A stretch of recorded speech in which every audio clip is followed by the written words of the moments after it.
Hi, this is Rebecca, and today I'm talking about chapter 11 in this book by Napoleon Hill called Outwitting the Devil. This chapter is learning from adversity. Adversity and failure happen in this three-dimensional world. None of us escape it. But with every adversity and failure, it brings with it the seeds of opportunity. We just need to be able to see it. He talks once again about this hypnotic rhythm, which we can get into.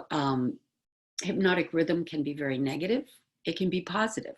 It just depends on what the mass consciousness seems to be getting involved with.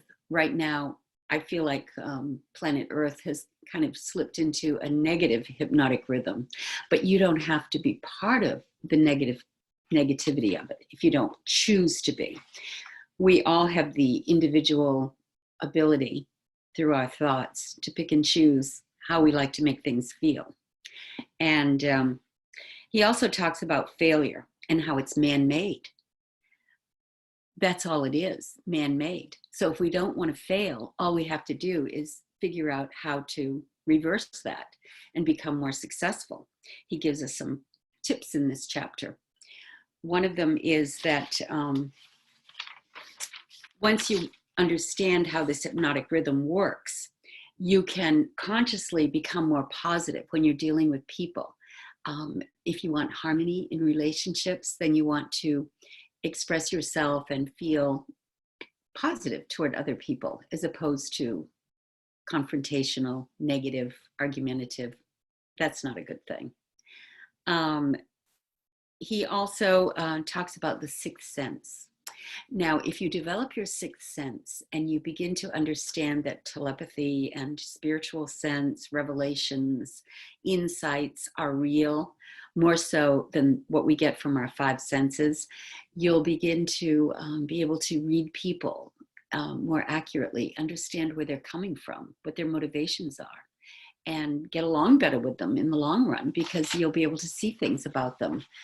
And you can also use your sixth sense to tap into this higher intelligence that is always operating, that provides us with all the solutions we need.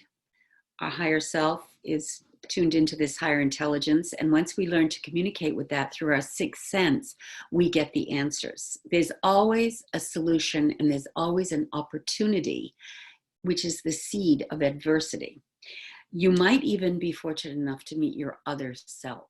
Once you meet your other self, which he's talked about before in this book, Napoleon met his other self, and he realized that this other self knew exactly what his purpose was, and it would guide him and move him in the right direction if he listened and allowed it to happen.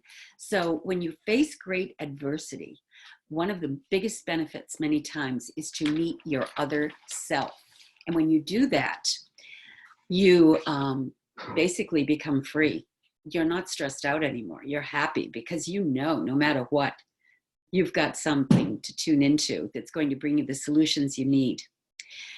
So everyone is going to face adversity as long as they're in this three-dimensional world. No one is immune.